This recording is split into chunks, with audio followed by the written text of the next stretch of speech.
Welcome to my YouTube channel. आज की इस वीडियो में हमें समझना है कूलाम का स्थिर विद्युत बल का नियम क्या था। तो ये एक इम्पोर्टेंट बहुत ही महत्वपूर्ण नियम है।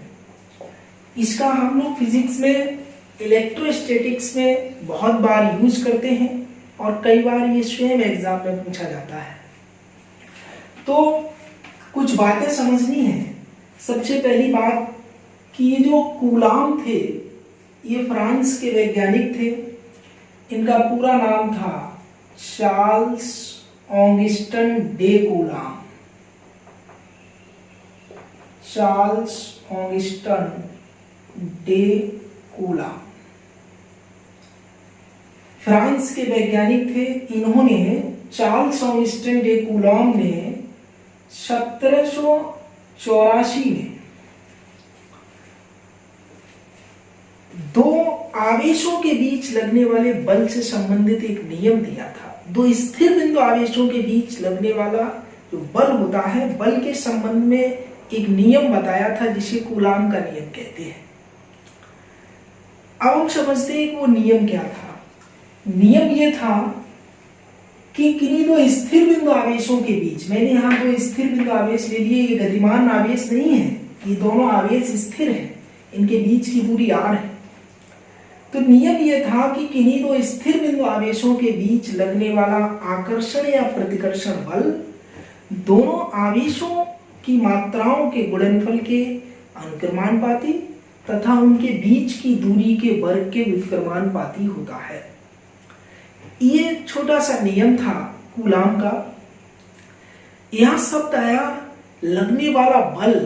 तो ये जो बल था F, ये बल F, वो दोनों आवेशों की मात्राओं के गुणनफल के, मैंने गुणनफल कर लिया, आवेशों की मात्राओं का गुणनफल के अनुक्रमानुपाती तथा यही बल उनके बीच की दूरी के वर्ग के व्युत्क्रमानुपाती होता है। यहाँ जो शब्द आए अनुक्रमानुपात और व्युत्क्रमानुपात, अनुक्रमानुपाती या समानुपाती कह सकते हैं। तो समानुपाती या अनुक्रमानुपाती शब्द का अर्थ ये होता है कि यदि एक राशि के बढ़ने पर ये अगर बढ़ता है Q1 इंटू Q2 तो F भी बढ़ेगा, इसलिए F Q1 इंटू Q2 के अनुक्रमानुपाती होगा। अनुक्रमानुपात के संबंध होते ही वही हैं जिनमें एक राशि के बढ़ाने पर दूसरी राशि भी बढ़े अथवा एक राशि के कम करने पर दूसरी राशि का मान भी कम हो जाए। अगर एक राशि का मान कम करने पर दूसरी भौतिक राशि का मान भी कम होता है तो उनमें अनुक्रमानुपात या समानुपात का संबंध होता है। जबकि व्युत्क्रमानुपात का संबंध वो होता है कि यदि हम एक राशि का मान बढ़ा दें तो दूसरी राशि कम होने लगे। जैसे अगर हम ये दूरी बढ़ा दें तो ये इनके बीच, दोनों आवेशों के बीच जो बल है वो कम हो जाएगा। तो देखो दो राशियां थी, दूरी और बल, बल्कि दूरी का वर्ग और बल। अगर हम दूरी का वर्ग बढ़ा देते हैं तो बल कम हो जाएगा। तो इन दोनों में व्युत्क्रमानुपात का संबंध हो गया। इसीलिए मैंने बोला कि जो बल है वो दोनों आवेशों की मात्राओं के गुणनफल के अनुक्रमानुपाती तथा उनके बीच की दूरी के वर्ग के व्युत्क्रमानुपाती होता है। मैं लिख देता हूं। तो ये आपका कूलाम का नियम है। किन्हीं दो स्थिर बिंदु आवेशों के बीच लगने वाला आकर्षण या प्रतिकर्षण बल दोनों आवेशों की मात्राओं के गुणनफल के अनुक्रमानुपाती तथा उनके बीच की दूरी के वर्ग के व्युत्क्रमानुपाती होता है। माना कि Q1 और Q2 दो बिंदु आवेश स्मॉल r दूरी पर रखे हैं, तब ये जो F होगा वो डायरेक्टली प्रोपोर्शनल होगा Q1 इंटू Q2, अर्थात F Q1 इंटू Q2 के समानुपाती होगा तथा F इनवर्सली प्रोपोर्शनल होगा r स्क्वायर के, अर्थात F जो होगा वो डायरेक्टली प्रोपोर्शनल होगा 1/r स्क्वायर के, या ये कहें कि इनवर्सली प्रोपोर्शनल होगा r स्क्वायर के। व्युत्क्रमानुपाती को इंग्लिश में इनवर्सली प्रोपोर्शनल बोलते हैं। तो इन दोनों संबंधों को अगर हम मिला दें, दोनों संबंधों को मिलाने पर, दोनों संबंधों को मिलाने पर अगर हम इनको मिला देते हैं तो हो जाएगा f is directly proportional to q1 into q2 upon r square. This implies f बराबर, अगर हम इस समानुपाती के चिन्ह के स्थान पर बराबर का चिन्ह लगाते हैं तो f बराबर हो जाएगा k into q1 into q2 upon r square, जहां k अनुक्रमानुपाती नियतांक है। यहां पर जो k है एक अनुक्रमानुपाती नियतांक है जिसका मान, ये बात यहां बहुत ही महत्वपूर्ण है, इसका जो मान होगा k का मान, ये माध्यम पर, आवेशों के बीच में माध्यम क्या है इस पर निर्भर करता है, एवं आवेश q1 q2, बल F तथा दूरी r के मात्रकों पर निर्भर करता है। ये k का मान चार बातों पर निर्भर करता है। एक, दोनों आवेशों के बीच माध्यम क्या है, नंबर 1।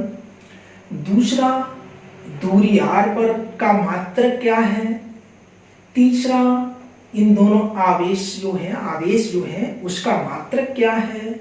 और चौथा, बल का मात्रक क्या है। तो बल, दूरी, आवेश, इन तीनों के मात्रक तथा दोनों आवेशों के बीच माध्यम पर निर्भर करता है इस अनुक्रमानुपाती नियतांक k का मान। ये बात आपको याद रखनी है। एवं यदि हम बल का मात्रक न्यूटन ले लें, बल का मात्रक न्यूटन ले लें, न्यूटन, और दूरी का मात्रक हम ले लें मीटर, आवेश का मात्रक हम ले लें कूलम, एवं जो माध्यम है वो वायु या निर्वात ले लें, वायु या निर्वात। यदि ऐसा है, निर्वात में दोनों आवेश रखे हैं, आवेश का मात्रक कूलम है, दूरी का मात्रक मीटर है, बल का मात्रक न्यूटन है, तो जो k का मान होता है, इस नियतांक k का जो मान होता है वो होता है 9 इंटू 10⁹ न्यूटन मीटर स्क्वायर पर कूलम स्क्वायर। तो फिर k का मान 9 इंटू 10⁹ न्यूटन मीटर स्क्वायर प्रति कूलम स्क्वायर आता है। अतः हम ये कह सकते हैं कि निर्वात में स्थित दो बिंदु आवेशों q1 और q2 के बीच लगने वाला बल F बराबर 9 into 10⁹ into q1 into q2 upon r square होगा। ये जो बल होगा वो इतना बल होगा। अब इतने न्यूटन का बल होगा ये। अब यदि हम इस सूत्र में Q1 बराबर Q2 बराबर 1 कूलम तथा R बराबर 1 मीटर ले लें तो आप देखेंगे कि जो F होगा वो 9 इंटू 10⁹ न्यूटन आ जाएगा। तो यहां से ये निष्कर्ष निकलता है इस रिजल्ट से कि यदि हम निर्वात में माध्यम निर्वात लिया जाए, एक कूलम के दो समान आवेशों को यदि 1 मीटर दूरी पर रख दें तो दोनों आवेश एक दूसरे को 9 × 10⁻9 न्यूटन के बल से प्रतिकर्षित करेंगे, क्योंकि मैंने समान आवेश ले लिए थे। अगर ये विपरीत आवेश है, एक प्लस बल एक माइनस बल, तो फिर ये एक दूसरे को इतने ही बल से आकर्षित करेंगे, यहाँ ये इतने बल से प्रतिकर्षित करेंगे। तो ये बात आप लिख सकते हैं, स्वयं लिख लेना कि यदि मैं रिपीट कर देता हूं, निर्वात में एक कूलाम के दो आवेशों को, ये देखो Q1 Q2 बराबर 1 कूलाम, दो बिंदु आवेशों को 1 मीटर दूरी पर रख दिया जाए तो वे दोनों आवेश एक दूसरे को 9 × 10⁹ न्यूटन के बल से प्रतिकर्षित करेंगे। महत्वपूर्ण बात यह है कि जब दोनों आवेश y या निर्वात में स्थित होते हैं तब इस अनुक्रमानुपातीय नियतांक k को 1/4πε0 भी लिखा जा सकता है। इसको हम सुविधा के लिए k न लिख करके 1/4πε0 लिख देते हैं और तब आपका f हो जाता है, f बराबर ये k था तो उसको 1/4πε0 हो जाएगा ये आपका, और इंटू Q1 इंटू Q2/r²। ये जहां यहाँ जो आपका 1/4πε0 है, 1/4πε0 ये 9 × 10⁹ न्यूटन मीटर स्क्वायर पर कूलाम स्क्वायर के इक्वल होता है। ये बस k के स्थान पर हम 1/4πε0 लिख सकते हैं निर्वात अथवा वायु के लिए। तो इसका मान हो जाएगा 9 × 10⁹ न्यूटन मीटर स्क्वायर प्रति कूलाम स्क्वायर। यहाँ जो ε0 है, ε0 ये निर्वात की विद्युतशीलता होती है, निर्वात की विद्युतशीलता ये, और पाई एक कांस्टेंट है, उसकी वैल्यू 22/7 होती है, ये आपको मालूम है। अब हम बात करते हैं ε0 का मान तथा मात्रक। ये अभी आपने एक रिलेशन लिखा था 1/4πε0 = 9 × 10⁹ न्यूटन मीटर स्क्वायर पर कूलाम स्क्वायर, ये पढ़ा था। यहाँ से ε0 का मान निकल आएगा, ε0 = ये भाग में आ जाएगा तो 1/4π × 10⁹ और ये भी भाग में ही आएगा, तो ये जब भाग में आएगा तो न्यूटन मीटर स्क्वायर पर कूलाम स्क्वायर। ε0 = ये कूलाम स्क्वायर ऊपर पहुंच जाएगा तो 1/4 × पाई की वैल्यू 3.14 × 9 × 10⁹ कूलाम स्क्वायर पर न्यूटन मीटर स्क्वायर।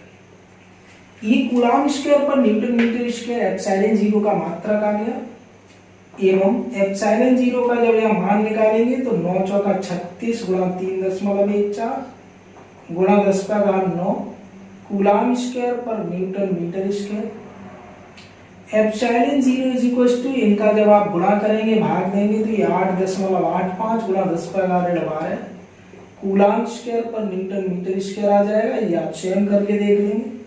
ये ε0 का मान होता है और ये ε0 का मात्रक है। अब मैं बात करता हूं ε0 की विमा। इसके लिए आप फॉर्मूला जानते हैं 1/4πε0 Q1 × Q2/r²। ये तो यहां से ε0 का मान प्राप्त कर लीजिए। f भाग में पहुंचेगा 1/4πf × Q1 × Q2/r²। अब हमें इसकी विमा लिखनी है, ε0 की विमा बराबर, देखिएगा ये 1 कांस्टेंट है, 4 कांस्टेंट है, पाई कांस्टेंट है। Q1 और Q2 की विमा आपको लिखनी है। Q1 Q2 ये आवेश है, आवेश की विमा कैसे लिखेंगे जरा समझते हैं। आप जानते हैं I बराबर होता है Q/T, आवेश प्रवाह की दर को विद्युत धारा कहते हैं। यहां से Q बराबर IT, तो Q की जब आप विमा लिखेंगे यानी आवेश की जब आप विमा लिखेंगे तो यहाँ I एक बार है और विद्युत धारा जो है यहाँ उसका मात्रक होता है एम्पियर। तो उसकी विमा के लिए हम जो संकेत यूज करते हैं वो ए यूज करते हैं। समय है t एक बार है तो उसके लिए हम t यूज करते हैं, समय के लिए t और विद्युत धारा के लिए। तो Q की जो विमा है वो AT आई। यहाँ Q1 और Q2 है, 2 बार Q है, आवेश फिर आवेश, तो ये बन जाएगा A2T2, 2 बार है तो A² T² डिवाइड बाय, ये बल की विमा याद होनी चाहिए MLT-2, ये आपने फर्स्ट ईयर में बहुत किया होगा 11th में। R² ये लेंथ है, लेंथ के लिए L का प्रयोग करते हैं और वो लेंथ 2 टाइम्स है, R यहाँ 2 टाइम्स था इसलिए L2। तो यहाँ से एप्सिलॉन 0 की जो विमा आएगी वो होगी M-1, M को ऊपर ले गए -1, L को देखो तो 2 और 1 3 ऊपर ले जाएंगे L-3, T को देखो T पे घात 2 और T पे घात -2 ऊपर जाएगा तो T पे घात 4 हो जाएगा, 2 तो पहले से था और ये वाला प्लस हो जाएगा ऊपर जाने पर, तो T4 और A2, ये जो है वो एप्सिलॉन 0 की विमा है।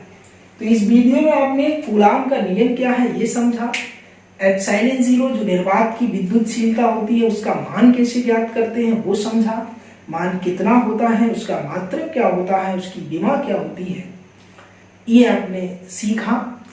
उम्मीद करता हूं आपको ये सब समझ में आया होगा। तो आज का वीडियो यहीं फिनिश करते हैं, मिलते हैं नेक्स्ट वीडियो में।